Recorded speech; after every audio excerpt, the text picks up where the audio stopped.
교회를 다른 공동체와 구별하게 하는 중요한 요소가 있습니다. 여러분 아시죠? 바로 사랑입니다. 사랑이 교회와 다른 공동체를 구별짓게 하는 결정적인 요소입니다. 그래서 오늘 말씀 11절에 보니까 우리는 서로 사랑할지니 성도 간에 서로 사랑해야 한다. 이는 너희가 처음부터 들은 소식이라. 이것은 예수님께서 처음부터 하신 명령이라고 분명히 이야기하고 있습니다. 요한복음 13장 34절 35절 새 계명을 너희에게 주노니 서로 사랑하라. 옛 계명도 서로 사랑하라고 다시 내가 새 계명을 줘도 역시 똑같다. 서로 사랑하라. 그러면 많은 사람들이 너희가 내 제자인 줄 알리라. 여러분 왜 형제를 사랑해야 합니까? 왜 형제 사랑이 중요합니까? 오늘 14절에 보니까요. 우리는 형제를 사랑함으로 사망에서 옮겨 생명으로 들어간 줄 알거니와 사랑하지 아니하는 자는 사망에 머물러 있느니라. 우리는 원래 사망 가운데 있었어요. 우리에게는 생명이 없었어요. 왜냐하면 예수 그리스도가 우리 안에 없었거든요. 원래 우리는 사망 가운데 있었는데 사망 가운데 있던 자가 생명으로 옮겨졌어요. 왜 그렇습니까? 예수 그리스도께서 저와 여러분을 위하여 십자가에 달려 돌아가시고 3일 만에 부활하심으로 내가 너 죄를 다 가지고 갔다고 선언하심으로 우리는 구원을 받았습니다. 그럼 구원받은 증거가 있어야 될 거 아니겠습니까? 그죠? 증거가 있어야 돼요. 믿음으로 구원받았지만 구원받았다는 증거가 있어야 되잖아요. 그 증거는 어디 있느냐? 형제를 사랑함으로 그 증거를 보일 수 있는 거예요. 하나님 제가 구원받았어요. 내가 이렇게 형제를 사랑하잖아요.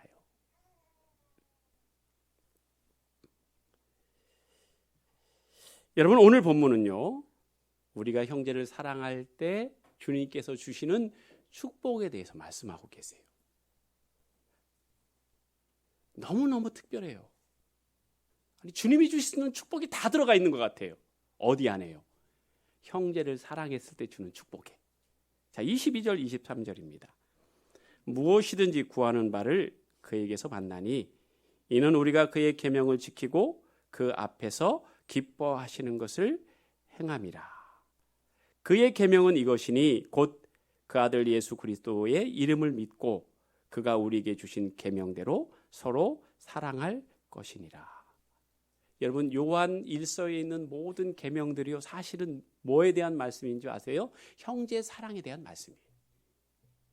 요한 1서를 읽으면서 계명이라고 생각되는 단어는 전부 형제 사랑이라고 하면 맞아요. 우리가 형제들을 사랑할 때 하나님이 어떻게 하신대요? 너무 기쁘시대요. 우리 형제들, 교우들이 사랑하는 장면을 보면 하나님이 너무 기뻐가지고 어쩔 줄을 모르시겠대요. 그리고 그의 계명, 형제를 사랑하는 사람들에게 뭐라고 말씀하십니까? 무엇이든지 구하는 바를 내가 주겠다고 약속하고 계세요. 놀랍죠? 내가 형제를 사랑하면 내가 기도하는 모든 것마다 응답하시겠다고 약속하고 계세요. 우리의 기도가 응답되지 않는 이유가 여기에서 나오고 있죠. 요한일서 2장 10절에서 11절입니다. 그의 형제를 사랑하는 자는 빛 가운데 거하여 자기 속에 꺼리낌이 없으나 장애물이 없다는 것입니다. 내가 사랑의 마음을 가지고 대하면 상대방이 넘어지는 일이 없대요. 시험 받는 일이 없대요. 뿐만 아니라 하나님과 나 사이에 막힌 게 없어서 하나님이 나의 기도를 다 들어주신대요. 11절에 보니까 그의 형제를 미워하는 자는 어디에 있다고요? 어둠에 있대요. 그래서 갈 곳을 알지 못한대요. 왜요? 어둠이 그의 눈을 멀게 했기 때문에 하나님의 뜻이 무엇인지도 몰라요. 둘 중에 선택해야 되는데 올바른 선택을 할 수가 없대요. 미움이 어둠이기 때문에 그렇습니다. 여러분 안에 형제에 대한 미움이 있으면 그것이 곧 어둠이에요. 여러분의 삶을 어둡게 한다는 것입니다. 뿐만 아닙니다. 24절에 보니까 그의 계명을 지키는 자는, 즉 형제를 사랑하는 자는 주 안에 거하고 주는 그의 안에 거하시나니. 나는 주 안에 거하고 주는 나의 안에 거하고, 어디서 많이 본 본문이죠. 요한복음 15장 5절, 나는 포도나무요 너희는 가지라. 그가 내 안에 내가 그 안에 거하면 사람이 열매를 많이 맺나니. 여러분, 우리의 소원이 뭐예요? 내 안에 하나님이 거하시는 거잖아요. 온전히. 나도 하나님 안에 거하는 거잖아요. 그래서 열매를 많이 맺는 거잖아요. 성령의 열매를. 근데 그게 어떤 말씀이었어요? 형제 사랑에 대한 말씀이었어요. 뿐만 아닙니다. 요한복음 15장 11절, 내가 이것을 너에게 이름은 형제를 사랑하라고 명령하는 이유가 뭔지 알아? 내 기쁨이 너희 안에 충만케 하려고 하는 것이야. 우리 안에 왜 기쁨이 없어요? 형제를 사랑하지 않기 때문에 그러는 거예요. 내가 형제를 사랑하기 시작하면 이 세상이 빼앗을 수 없는 진짜 기쁨이 내 안에 충만하다는 거예요. 이러니까 어떻게 우리가 형제 사랑을 포기할 수 있겠냐고요. 어렵지만 포기해도 되나요? 형제 사랑 해도 되고 안 해도 되나요? 아니지요. 오늘 말씀을 보니까 무슨 일이 있어도 형제 사랑 해야 되겠지요. 여러분, 형제 사랑은요, 어디서부터 시작되는 줄 아십니까? 내 옆에 있는 교우가 내 형제같이 느껴져야 돼요. 내 옆에 있는 교우가 나의 가족처럼 느껴져야 돼. 아니, 형제고 가족이에요. 그렇게 인정이 돼야 돼요. 그래야 형제 사랑이 되지요. 형제라고 인정이 안 되는데 어떻게 사랑해요? 여러분, 그렇지 않습니까? 형제로 인정이 돼야, 받아들여져야 그 다음에 사랑이 나갈 수 있는 거지요. 그렇다면 왜 옆에 있는 교우가 내 형제로 인정이 안 될까요? 왜 옆에 있는 교우가 가족처럼 느껴지지 않을까요? 마태복음 12장 46에서 50절입니다. 예수님께서 무리에게 말씀하셨어요. 예수님, 당신의 어머니와 동생들이 당신께 말하려고 밖에 서 있는데요. 한 사람이 예수님께 여쭤왔어요. 당신의 어머니와 동생들이 밖에 서 있어요. 당신과 이야기하려고. 그때 예수님께서 이렇게 말씀하십니다. 누가 내 어머니며 내 동생들이냐? 그리고 손을 내밀어서 말씀하세요. 제자들을 가리켜서 나의 어머니와 나의 동생들을 보라. 내 아버지의 뜻대로 하는 자, 즉 구원을 받은 사람, 지금 내가 가리키고 있는 이 사람들이 내 형제고 자매고 어머니야.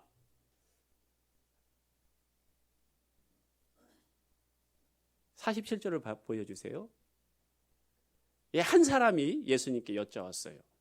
예수님, 당신 집에 살고 있는 어머니와 동생들, 당신 가족들이 여기 왔어요. 이것을 영적으로 풀이하면 이것은 사단의 목소리죠.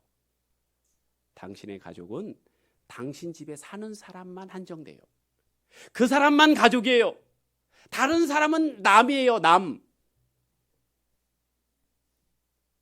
나의 아내와 나의 자녀들만 내 가족이에요. 사단이 그렇게 가르칩니다. 왜요? 형제 사랑을 못하게 하려고. 형제를 사랑하면 엄청난 일이 벌어지거든요. 하나님의 모든 축복이 우리 안에 임하거든요. 그러니까 사단이 방해하는 거예요. 그때 예수님이 그렇게 말씀하시죠. 아니야. 무슨 소리야. 여기 있는 하나님에 있는 백성들이 내 어머니고 내 형제들이고 내 가족이지.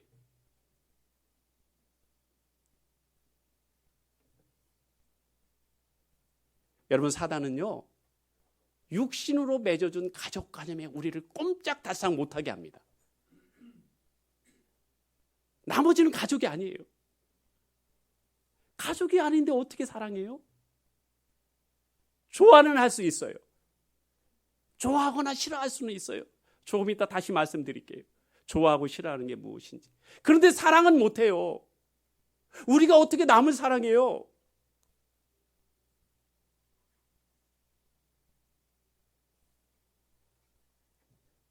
이러한 가족 개념을 가지고는 사랑이 불가능한 거예요. 그래서 예수님께서 말씀하시는 거예요. 아니야. 여기 있는 형제자매가 진짜 가족이야. 여러분, 천국을 믿으십니까? 여러분, 믿으세요, 천국? 영생도 믿으세요? 그렇다면 옆에 있는 형제 자매들은요, 지금부터 계속해서 영원히 함께 가족이 될 사람들이에요. 맞습니까? 옆에 있는 교우들이 지금부터 영생토록 나와 한 가족이 되어서 살 사람들이에요. 그럼 우리 집에 있는 형제 자매들, 나의 남편과 아내와 내 자녀들은요, 기껏해야 50년 같이 살았을 거예요. 기껏해야 60년, 70년 같이 살아요. 그 가족이 중요하지 않다는 게 아니에요. 결국 이 땅에 맺어준 가족은 뭐예요? 임시적이에요. 임시적. 임시가족이에요. 이 땅에서 임시가족. 진짜 가족은 어디에 있어요? 나와 천국에서 함께 영생을 누릴 그 형제 자매가 진짜 가족이죠. 제 말이 틀렸습니까? 지금 예수님이 말씀하시는 게 그거 아니에요? 이게 받아들이지 않으면 사랑은 불가능한 거예요. 그래서 예수님이 말씀하시는 거예요. 사단이 너희에게 뒤집어 씌운 가족 개념에 머무르지 말라는 거예요. 지금 그 얘기예요.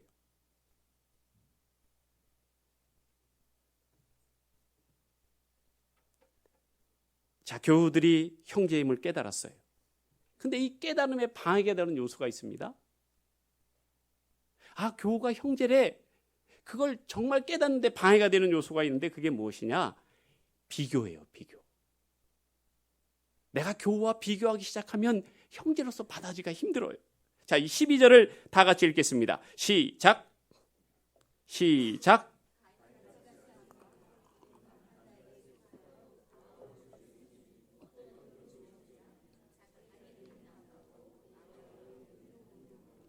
아멘. 자, 12절의 말씀은요, 육신의 한 가족, 사랑해야 될 형제라도 비교하면 그 사랑이 깨진다는 거예요. 사랑할 수 없다는 거예요. 그 얘기죠. 결국 영적인 것도 마찬가지라는 겁니다. 자, 여러분 보십시오. 가인의 제사는 형식적인 제사였어요. 진실성이 없었어요. 그거에 비해서 아벨의 제사는 어땠습니까? 진실한 마음이었어요. 정성을 다해서 드리는 제사였어요. 그래서 하나님께서 아벨과 그 제물은 받으셔요.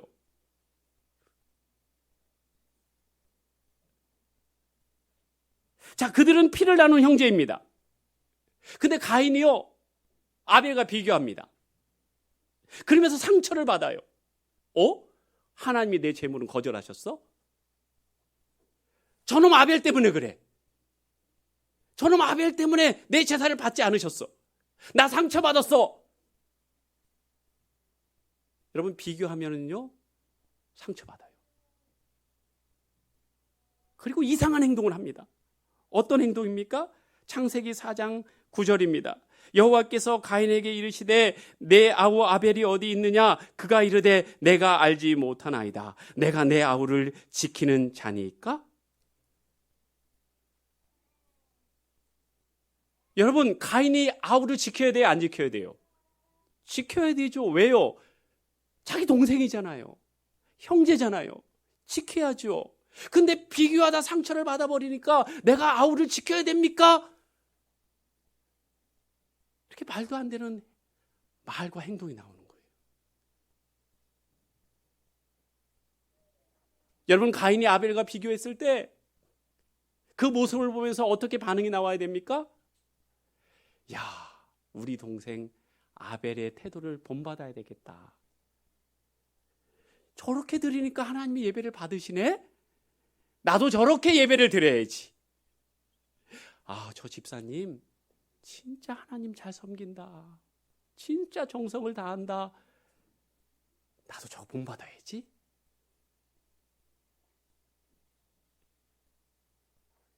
여러분, 영적인 가족도 마찬가지입니다. 주위에 있는 교우 중에 한 명이 정말 아름답게 뭘 하는 모습을 봤어요. 그럼 우리 마음 가운데 두 가지가 올 수 있죠. 야, 저 집사님 대단하다. 어떻게 저렇게 정성을 다해서 하나님을 섬기지? 닮고 싶다. 닮고 싶다. 또 한 가지 올 수 있는 마음은 뭐예요? 잘난 체하고 있네. 잘난 체하고 있네. 지가 잘났으면 얼마나 잘났다고. 또 인정받으려고 그러지? 잘났어. 이 두 가지 마음이 다 올 수 있어요. 여러분, 이것은요, 형제를 깨트리는 행동이에요. 사랑할 수가 없어요. 그렇다면 교회 안에서 어떤 마음이 있어야 돼요? 첫 번째 마음은 맞아요. 닮아야 되겠어. 나 닮고 싶어. 여러분, 그 사람의 행동이 잘난치 않은 것 같으면 어떤 마음을 가져야 돼요? 어떤 마음을 가져야 돼요? 내 모습이네. 저거 내 모습이야. 잘난치 않은 모습 내 모습이야. 교훈은 뭡니까? 교훈은, 옆에 있는 성도는 내 거울이에요. 여러분, 거울을 보면서 흐트러진 머리를 옷맵시를 가다듬잖아요. 맞아. 저 성도는 저렇게 아름답게 섬기는데 나도 거울 보면서, 그 성도를 보면서, 맞아, 이렇게 섬겨야 돼. 하나님은 나도 닮을 거야. 성도를 주신 이유예요. 그 모습이 잘난치 않은 것 같으세요? 여러분, 그 감정을 어떻게 하세요? 잘난치 한다는 거. 아우, 저 성도 교만해. 여러분, 교만하다는 거 어떻게 하세요?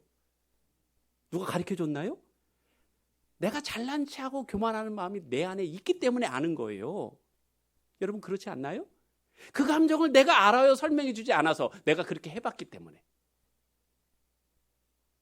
결국 마음에 들지 않는 성도들의 모습을 보면서, 야, 저거 내 모습이네. 저거 내 모습이야. 그래서 교회 안에서는요, 이 두 단어만 있어야 돼요. 어떤 단어요? 닮고 싶다. 저거 내 모습이네. 한번 같이 해볼까요? 닮고 싶네. 저거 내 모습이네. 예, 맞잖아요. 제가 어거지 부리나요?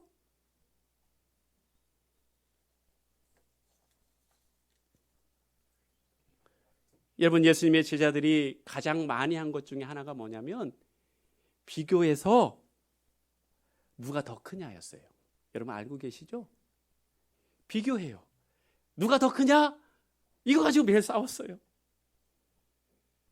그들은 예수님을 3년 동안 쫓아다녔지만 한 형제가 못 됐어요. 형제가 아니었어요. 그냥 제자들이었지. 그런데 오순절날 성령이 그들에게 임하자 깨닫게 됐어요. 아, 하나님이 진짜 내 아버지시네. 근데 옆에 있는 제자도 아버지라고 불러. 아, 우리는 진짜 형제구나. 나도 아버지를 부르는 사람을, 그 하나님을 옆에 있는 교우도 아버지라고 부르네. 맞아, 우린 형제야. 영원한 형제야.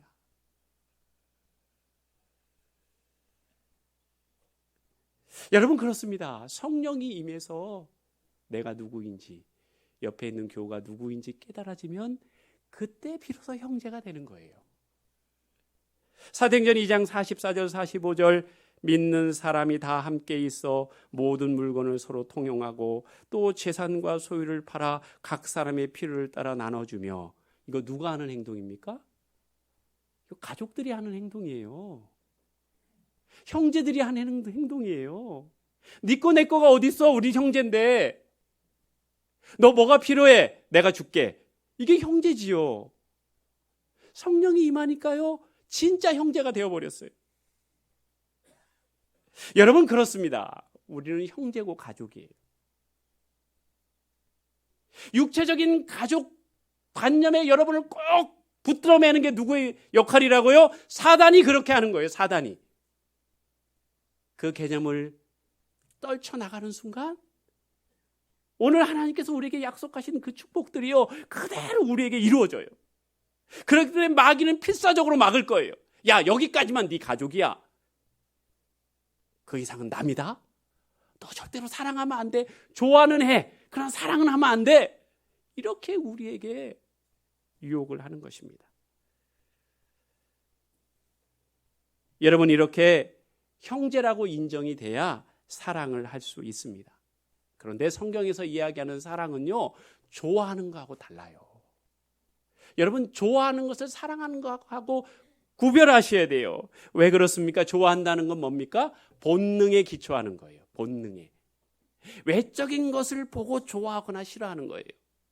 외적인 것 어떤 것입니까? 외모, 기질, 행동, 성격, 태도, 이런 것들을 보고 결정해요. 그건 사랑이 아니에요. 그냥 좋아하는 거예요. 여러분, 좋아한다는 것은요, 언제든지 변할 수 있습니다. 아, 저 사람 진짜 철저한 사람이야. 성격 너무 좋아. 여러분, 그게 순식간에 바뀔 수 있습니다. 저 사람 융통성 하나도 없다? 좋아하는 게 금방 싫어하는 걸로 변할 수 있어요. 여러분, 그동안 교우 가운데 야, 나 저 사람 사랑한다? 근데 사랑하는 게 아니에요. 뭐 한 거였어요? 좋아하는 거였어요. 여러분, 성경에서 이야기하는 사랑은 뭡니까? 사랑이신 하나님을 통해서 배운 게 사랑이에요. 사랑은 그분께만 배울 수 있어요. 자, 오늘 16절입니다. 다 같이 읽겠습니다. 시작.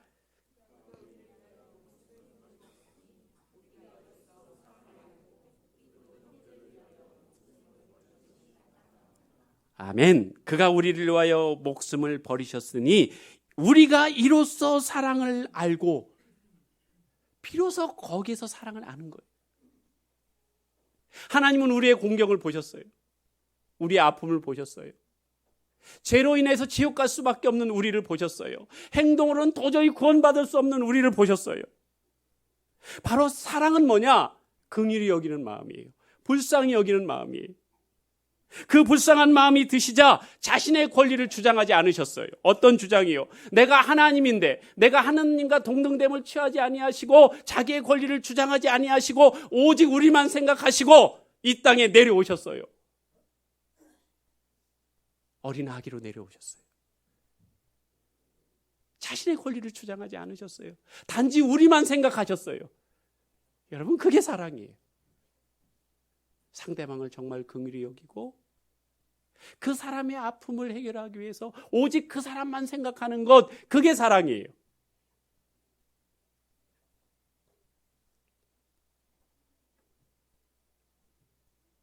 그래서 그 하나님의 놀라운 용서를 경험해 본 사람은요, 자신이 하나님같이 행동하려고 그래요.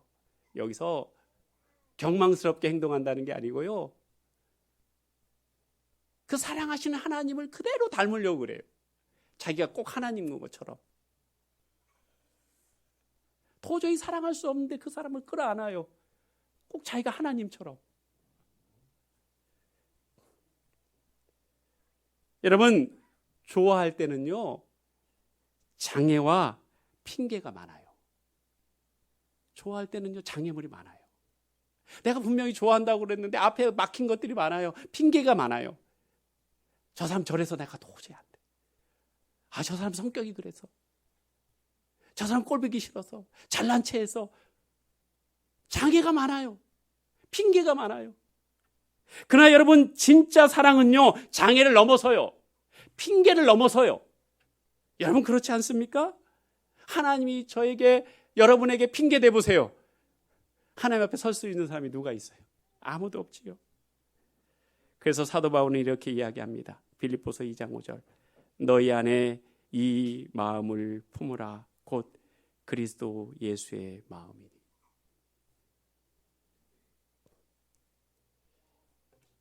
여러분, 비교하면 형제 사랑이 불가능해요. 근데 이 비교의 또 다른 모양이 뭔지 아십니까? 그건 바로 험담이에요. 험담. 다른 사람에 대한 험담은요, 비교의 또 다른 모습이에요. 여러분, 가만히 생각해 보십시오. 언제 험담합니까? 그 사람과 비교할 때 험담하게 돼 있어요. 여러분, 사람들이 현재 이 땅에 있는 공동체 중에 하나님의 사랑을 제일 가깝게 실현한다고 인정하는 공동체가 있어요. 그 공동체가 바로 브루더호프 공동체예요.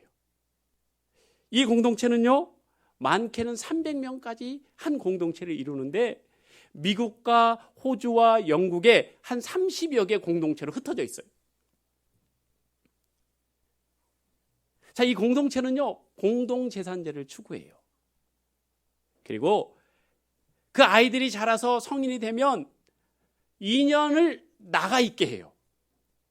자, 그래서 정말 그곳에서 생활해 보고 내가 이 공동체의 구성원으로 살겠는지 아니면 여전히 떠나서 살 것인지를 결정을 합니다.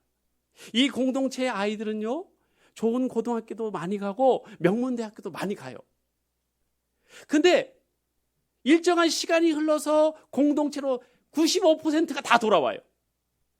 그 이유가 무엇이냐? 세상에서 살아봤지만 이 브루더호프 공동체만큼 아름다운 공동체, 사랑이 많은 공동체가 없거든요. 그 95%가 다 돌아와요. 여러분, 그 비결이 뭘까요?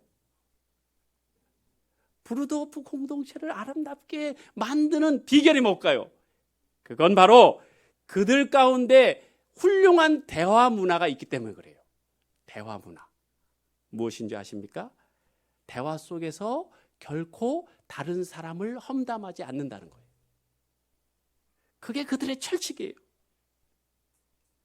20세기 초에 이 공동체의 우두머리가 누구였냐면 에버하르트 아놀드라는 사람이에요. 자, 그 사람이 이렇게 이야기합니다. 공동체를 깨는 가장 무서운 적은 뭐냐? 험담이라는 거예요. 뒷담화라는 거예요. 뒤에서 담화라는 거예요. 자, 그러면서 이렇게 이야기합니다. 어떠한 경우에 있어서도 본인이 없는 데에서 상대에 대하여 공개적으로 발언하거나 어떤 암시를 줌으로, 알죠? 미워하고 있지만 아닌 것처럼 삥삥 돌려가지고 교묘하게 얘기하는 거 있죠. 어떤 암시를 줌으로써 형제나 자매를 대적하며 그들의 성격을 비난하는 어떠한 대화도 해서는 안 된다. 심지어 가족끼리 얘기할 때도 예외가 될 수 없다.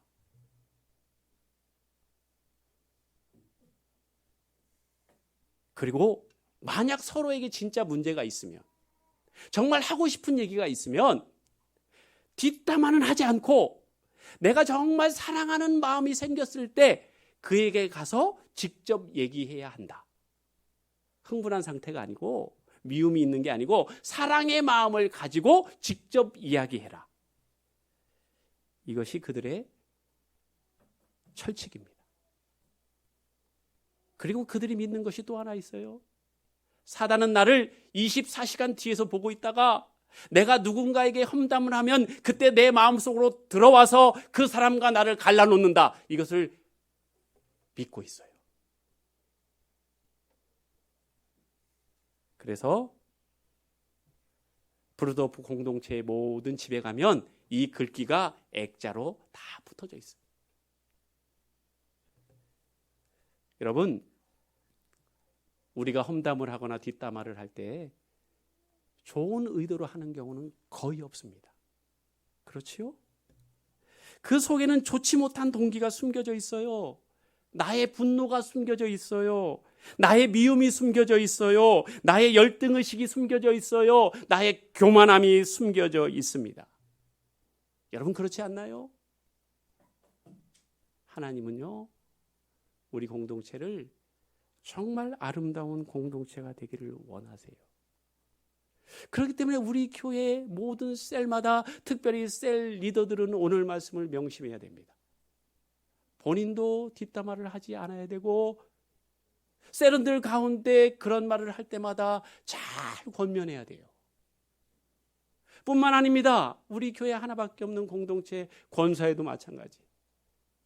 우리 임원들에게 부탁합니다. 우리 권사님 임원들. 결코 험담을 하지 마십시오. 그 공동체의 험담이 사라지게 하십시오. 여러분, 예수님은요 12명의 제자를 두고 공동체를 이루었어요. 그 이야기는 무슨 말이냐? 혼자서는 형제 사랑을 할 수 없기 때문에 그래요. 여러분, 교회에 와서 상처받는 사람들이 많이 있어요. 그래서 나는 혼자 신앙생활 할래. 그것은 예수님의 방법이 아니에요. 나는 상처를 받더라도 형제 사랑을 이 공동체에서 실천할 거야. 그래서 주님이 원하는 진정한 축복을 누릴 거예요. 이게 해답이에요. 여러분, 형제 사랑은 너무너무 중요합니다. 사단은 우리를 육신적인 형제로 묶으려고 할 것이. 여러분, 거기에서 벗어나십시오. 그리고 비교하지 마십시오. 험담하지 마십시오. 그리고 좋아하는 것에 그치는 게 아니라 진짜 사랑을 하십시오. 하나님은 이곳에 예함교회를 세우셨습니다. 단지 나 혼자 우리 가족만 사랑하고 구원받기를 원하지 않으세요. 여기 있는 모든 공동체가 진정으로 형제로 여기고 가족으로 여기고 함께 아름다운 공동체를 이루며 이 사랑을 전파하길 원하세요. 그러기 위해서 이곳에 예함교회를 세우셨어요. 우리 교회는 반드시 그런 공동체가 될 것이에요. 하나님이 그렇게 만드실 거예요. 저와 여러분은 할 수 없지만 성령님은 반드시 그렇게 하실 거예요. 우리 교회에 대해서 그런 비전을 같이 공유했으면 좋겠어요. 나 혼자 내 가족만 구원받는 그런 거, 그런 마귀의 전략이. 옆에 있는 교우가 여러분의 형제예요. 여러분의 어머니예요. 여러분의 형이에요. 여러분의 언니예요. 그렇게 정말 받아들일 때 하나님의 놀라운 역사가 우리 교회 위에, 여러분의 삶 가운데 충만할 줄 믿습니다. 기도하겠습니다.